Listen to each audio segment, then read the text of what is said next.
नमस्कार मित्रों, Shukla ji UP 32 channel में आपका स्वागत है। और आज हम श्रीमद् भगवत गीता महात्म्य 11वां अध्याय का महात्म्य बताएंगे मित्रों आपको। और जो लोग नए हो वो चैनल को सब्सक्राइब कर लें और पहले से जो लोग जुड़े हुए हैं वो लाइक एवं कमेंट अवश्य करें। और मित्रों वीडियो को अवश्य पूरा देखें और सुने, जिससे महात्म्य 11 के बारे में शंकर जी श्री महादेव जी कहते हैं, प्रिय, गीता के वर्णन से संबंध रखने वाली कथा एवं विश्व रूप अध्याय के पावन महात्म्य को श्रवण करो। विशाल नेत्रों वाली पार्वती, इस अध्याय के महात्म्य का पूरा वर्णन नहीं किया जा सकता है। इसके संबंध में सहस्रों कथाएं हैं, उनमें से एक यहाँ कही जाती है। प्रणीता नदी के तट पर मेघड़कर नाम से विख्यात एक बहुत बड़ा नगर है। उसके प्रकार चार दीवारी, गोपुर द्वार पहुँच ऊंचे हैं। वहाँ बड़ी बड़ी विश्राम शालाएं हैं, जिनमें सोने के खंभे शोभा दे रहे हैं। उस नगर में श्रीमान सुखी, शांत, सदाचारी तथा जितेंद्रिय मनुष्यों का निवास है। वहाँ हाथ में सार्ग नामक धनुष धारण करने वाले जगदीश्वर भगवान विष्णु विराजमान हैं। वे पर ब्रह्मा के साकार स्वरूप हैं। संसार के नेत्रों को जीवन प्रदान करने वाले हैं। उनका गौरव श्री विग्रह भगवती लक्ष्मी के नेत्र कमलों द्वारा पूजित होता है। भगवान की वह झांकी वामन अवतार की है। मेघ के समान उनका श्याम वर्ण तथा कोमलाकृति है। वक्षा स्थल पर श्री वत्स का चिन्ह शोभा पाता है। वे कमल और वनमाला से विभूषित हैं। अनेक प्रकार के आभूषणों से सुशोभित हो भगवान वामन रत्न युक्त समुद्र के सदृश जान पड़ते हैं। पीतांबर से उनके श्याम विग्रह की कांति ऐसी प्रतीत होती है, मानो चमकती हुई बिजली से गिरा हुआ स्निग्ध मेघ शोभा पा रहा हो। उन भगवान वामन का दर्शन करके जीव जन्म एवं संसार के बंधन से मुक्त हो जाता है। उस नगर मेखला नामक महान तीर्थ है, जिसमें स्नान करके मनुष्य शाश्वत वैकुंठ धाम को प्राप्त होता है। वहाँ जगत के स्वामी करुणा सागर भगवान नृसिंह का दर्शन करने से मनुष्य 7 जन्मों के किए हुए घोर पाप से छुटकारा पा सकता है। जो मनुष्य मेखला में गणेश जी का दर्शन करता है, वह सदा दुस्तर विघ्नों पर भी पार हो जाता है। उसी में मेघड़कर नगर में कोई श्रेष्ठ ब्राह्मण थे, जो ब्रह्मचर्य परायण, ममता और अहंकार से रहित, वेद शास्त्रों में प्रवीण, जितेंद्रिय तथा भगवान वासुदेव के शरणागत थे। उनका नाम सुनंद था। प्रिय, वे सारंग धनुष धारण करने वाले भगवान के पास गीता के 11वें अध्याय विश्व रूप दर्शन योग का पाठ किया करते थे। उस अध्याय के प्रभाव से उन्होंने ब्रह्म ज्ञान की प्राप्ति की थी।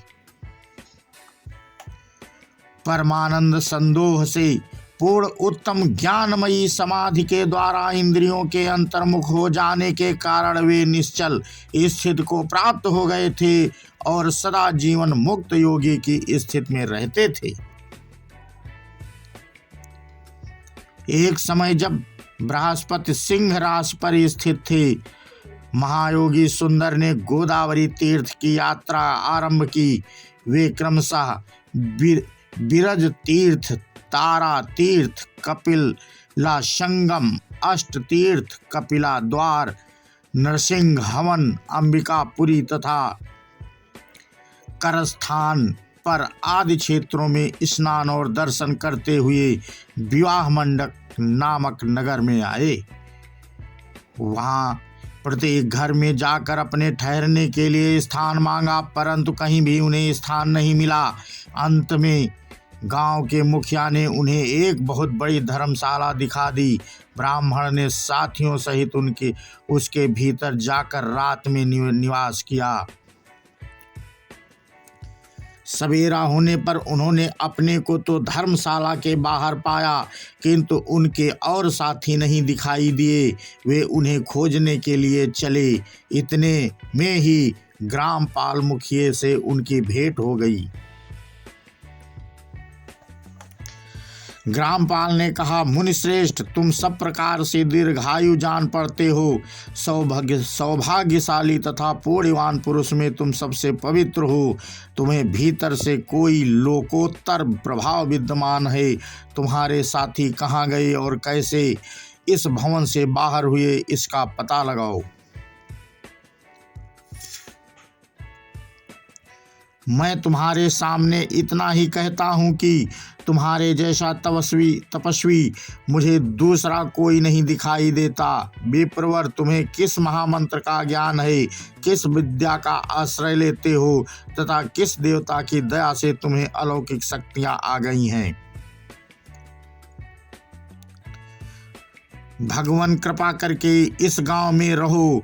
मैं तुम्हारी सब सेवा शुश्रूषा करूँगा। जो कहकर ग्रामपाल ने मुनीश्वर सुनंद को अपने गांव में ठहरा लिया। वह दिन रात बड़ी भक्ति से उनकी सेवा टहल करने लगा।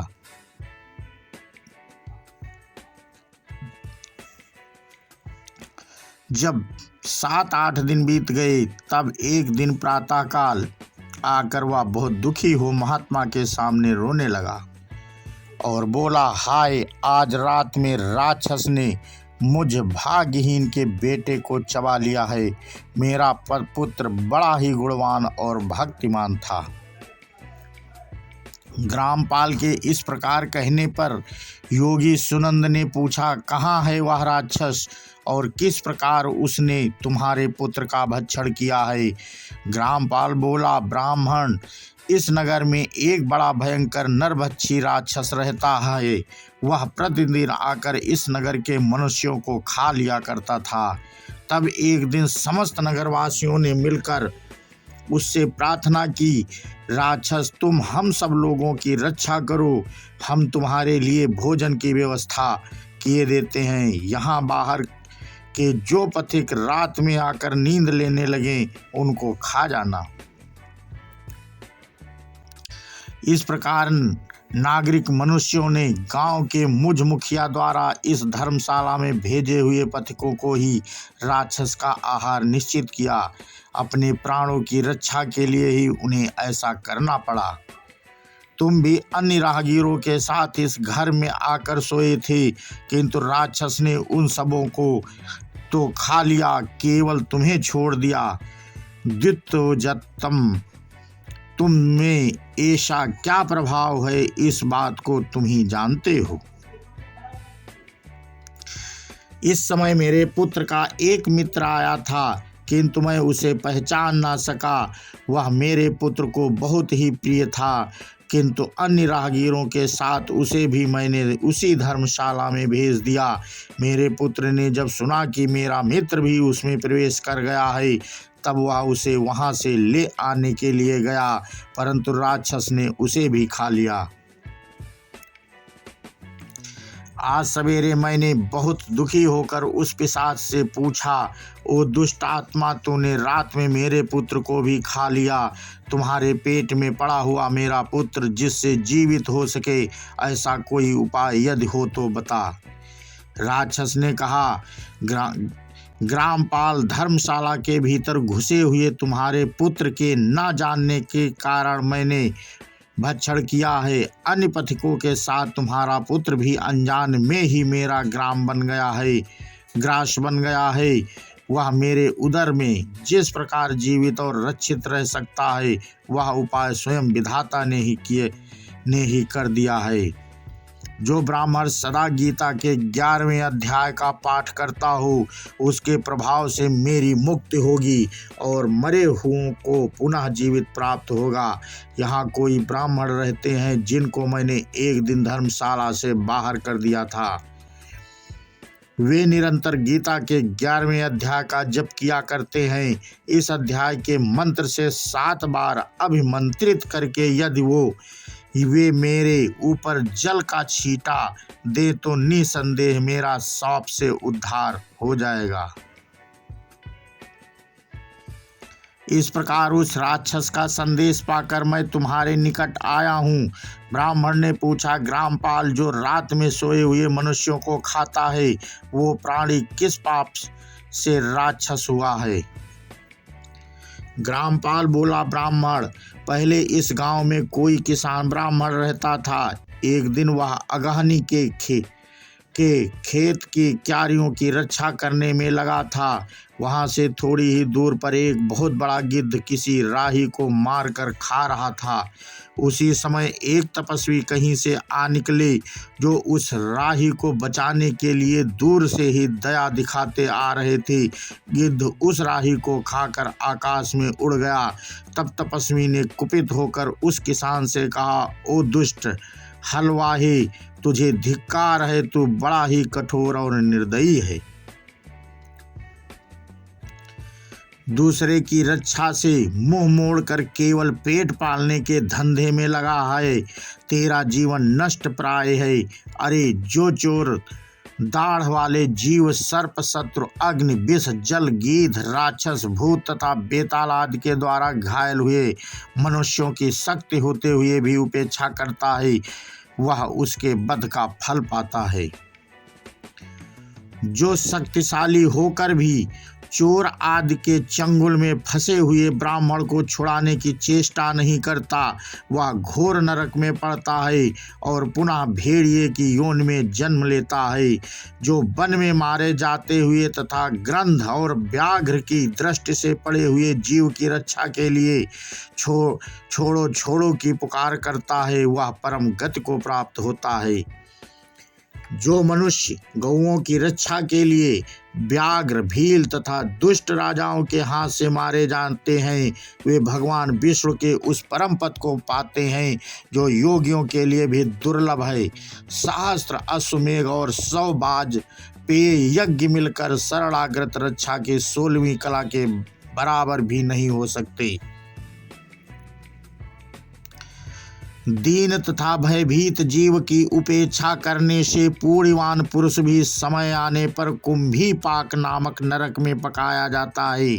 तूने दुष्ट गिद्ध के द्वारा खाए जाते हुए राही को देखकर उसे बचाने में सामर्थ्य होते हुए भी जो इसकी रक्षा नहीं की, इससे तू निर्दयी जान पड़ता है। अतः तू राक्षस हो जा। हल वाला, महात्मन, मैं यहाँ उपस्थित अवश्य था, किंतु मेरे नेत्र बहुत देर से खेत की रक्षा में लगे थे। अतः पास होने पर भी गिद्ध के द्वारा मारे जाते हुए इस मनुष्य को मैं नहीं जान सका। अतः मुझ दीन पर आपको अनुग्रह करनी चाहिए। तपस्वी ब्राह्मण ने कहा, जो प्रतिदिन गीता के 11वें अध्याय का जप करता है, उस मनुष्य के द्वारा अभिमंत्रित जल जब तुम्हारे मस्तक पर पड़ेगा, उस समय तुम्हारे शाप से छुटकारा मिल जाएगा। यह कहकर तपस्वी ब्राह्मण चले गए और हल वाला राक्षस हो गया। अतः द्विज श्रेष्ठ, तुम चलो और 11वें अध्याय से तीर्थ के जल को अभिमंत्रित करो, तो फिर अपने ही हाथ से उस राक्षस के मस्तक पर उसे छिड़क दो। ग्रामपाल की यह सारी प्रार्थना सुनकर ब्राह्मण का हृदय करुणा से भर आया। वे बहुत अच्छा कहकर उसके साथ राक्षस के निकट गए। वे ब्राह्मण योगी थे। उन्होंने विश्व रूप दर्शन नामक 11वें अध्याय से जल अभिमंत्रित करके उस राक्षस के मस्तक पर डाला। गीता के 11वें अध्याय के प्रभाव से वह सांप से मुक्त हो गया। उसने राक्षस देह का परित्याग करके चतुर्भुज रूप धारण कर लिया तथा उसे जिन सहस्रों और पथिकों का भक्षण किया था वे भी शंख चक्र एवं गदा धारण किए चतुर्भुज रूप हो गए। तत्पश्चात वे सभी विमान पर आरूढ़ हुए। इतने में ही ग्रामपाल ने राक्षस से कहा, निशाचर मेरा पुत्र कौन है, उसे दिखाओ। उसके यूं कहने पर दिव्य बुद्धि वाले राक्षस ने कहा, ये जो तमाल के समान श्याम 4 भुजाधारी माणिक्यमय मुकुट से सुशोभित तथा दिव्य मणियों के बने हुए कुंडलों से अलंकृत है, हार पहनने के कारण जिसके कंधे मनोहर प्रतीत होते हैं, जो सोने के भुजबंदों से विभूषित कमल के समान नेत्र वाले, इस नग्न रूप तथा हाथ में कमल लिए हुए है और दिव्य विमान पर बैठकर देवत्व को प्राप्त हो चुके हैं, इन्हीं को अपना पुत्र समझो। यह सुनकर ग्रामपाल ने उसी रूप में अपने पुत्र को देखा और उसे अपने घर ले जाना चाहा। यह देख उसका पुत्र हंस पड़ा और इस प्रकार कहने लगा। पुत्र बोला, ग्रामपाल, कई बार तुम भी मेरे पुत्र हो चुके हो। पहले मैं तुम्हारा पुत्र था, किंतु अब देवता हो गया हूँ। इन ब्राह्मण देवता के प्रसाद से वैकुंठ धाम को जाऊंगा। देखो, यह निशाचर भी चतुर्भुज रूप को प्राप्त हो गया है। 11वें अध्याय के महात्म्य से यह सब लोगों के साथ श्री विष्णु धाम को जा रहा है।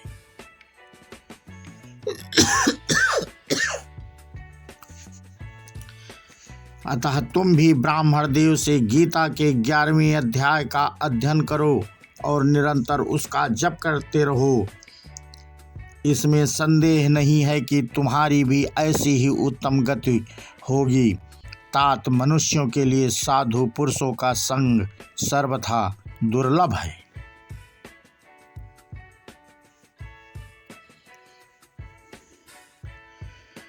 वह भी इस समय तुम्हें प्राप्त है, अतः अपना अभिष्ट सिद्ध करो।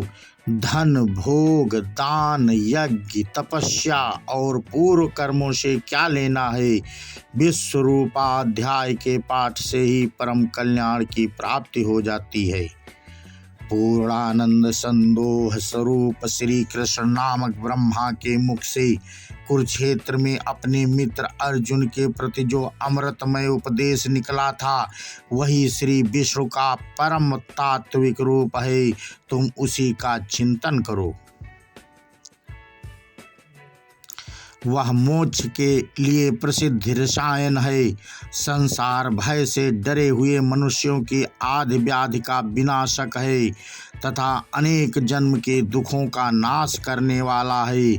मैं उसके सिवा दूसरे किसी साधन को ऐसा नहीं देखता, अतः उसी का अभ्यास करो। श्री महादेव जी कहते हैं, यूं कहकर वह सबके साथ परम धाम को चला गया। तब ग्रामपाल ने ब्राह्मण के मुख से उस अध्याय को पढ़ा। फिर वे दोनों ही उसके महात्म्य विष्णु धाम को चले गए। इस पार्वती इस प्रकार तुम्हें 11वें अध्याय की महात्म्य कथा सुनाई। इसके श्रवण मात्र से महान पातकों का नाश हो जाता है। तो मित्रों, हम अभी तक आपको 11वें अध्याय के महात्म्य के बारे में जानकारी दे रहे थे। ये श्रीमद् भगवत गीता का 11वें अध्याय के महात्म्य का मित्रों अर्थ होता है महत्व। जो व्यक्ति 11वें अध्याय के महात्म्य के बारे में जानता है और 11वां अध्याय पढ़ता है तो उसे मोक्ष प्राप्त होती है। इस संबंध में मित्रों हमने आपको जानकारी दी और अब हम आपको कुछ 11वें इस अध्याय के श्लोक पढ़ेंगे और उनका अर्थ भी साथ में बताएंगे। मदनुग्रहाय परम गुहामध्यातं सज्जितं यत्तु योक्तं वच स्थेन मोहयं विगतो मम। मित्रों, इस प्रकार भगवान के वचन सुनकर अर्जुन बोले, हे भगवान, मेरे अनुग्रह करने के लिए परम गोपनीय अध्यात्म विषय यक वचन अर्थात उपदेश आपके द्वारा जो कहा गया, उससे मेरा यह अज्ञान नष्ट हो गया। श्लोक दूसरा मित्रों, भवाययो हि भूतानां श्रुतो विस्तरसो मयः ततः कमलपात्राच्छ महात्म्यमपि चाभयम्। क्योंकि हे कमल नेत्र, मैंने भूतों की उत्पत्ति और प्रलय आपसे विस्तार पूर्वक सुने हैं तथा आपका अविनाशी प्रभाव भी सुना है। एवमेतत्तथाहं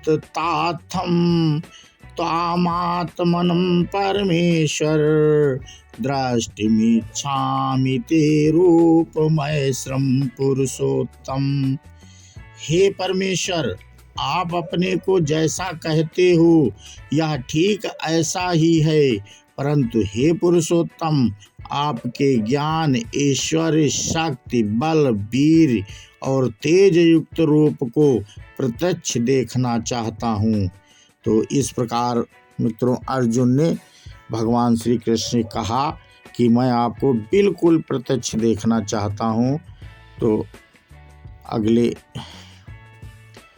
मन्यसे यदि तच्छकयं मया दुष्टो मिति प्रभो ये योगेश्वर ततो मे त्वं दर्शयात्मानव्ययम्।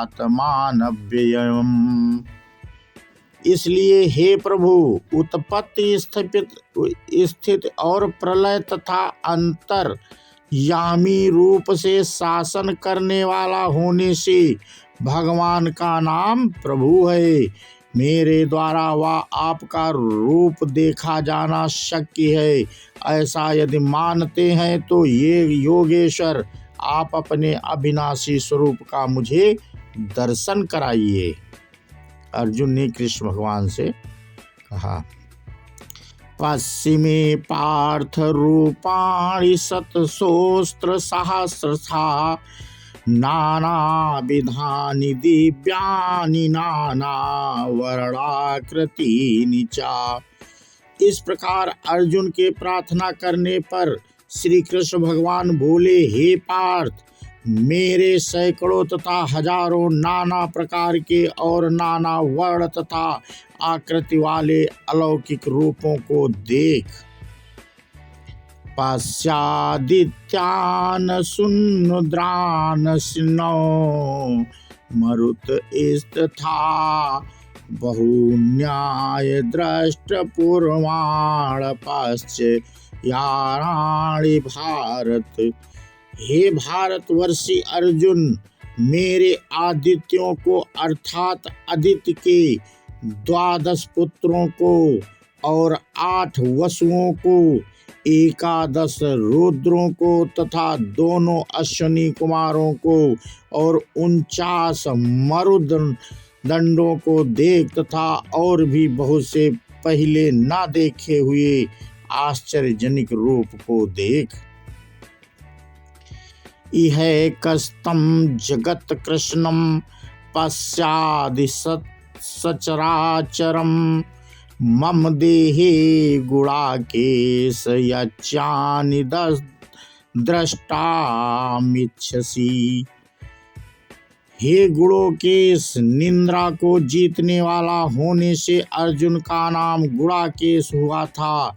अब इस मेरे शरीर में एक जगह स्थित हुए चराचर सहित संपूर्ण जगत को देख तथा और भी जो कुछ देखना चाहता है सो देख।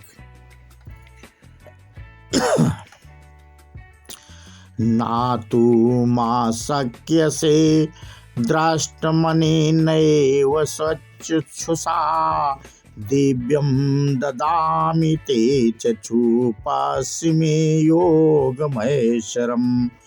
परंतु मेरे को इन अपने प्राकृत नेत्रों द्वारा देखने को निसे संदेह समर्थ नहीं है। मित्रों, क्या कहते हैं भगवान कि ये जो तुम्हारे नेत्र हैं इसके द्वारा तुम में समर्थ नहीं है देखने के लिए।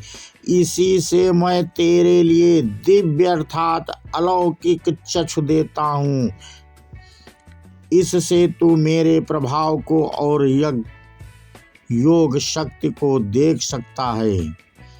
एक मुक्ता ततो राजन महायोगेश्वरो हरि दर्शयामास पार्थाय परम रूप महेश्वरम।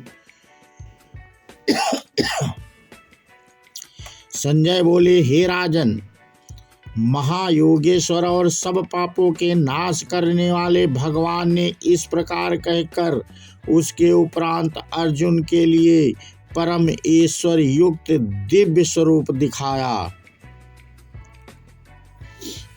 श्लोक 10 मित्रों।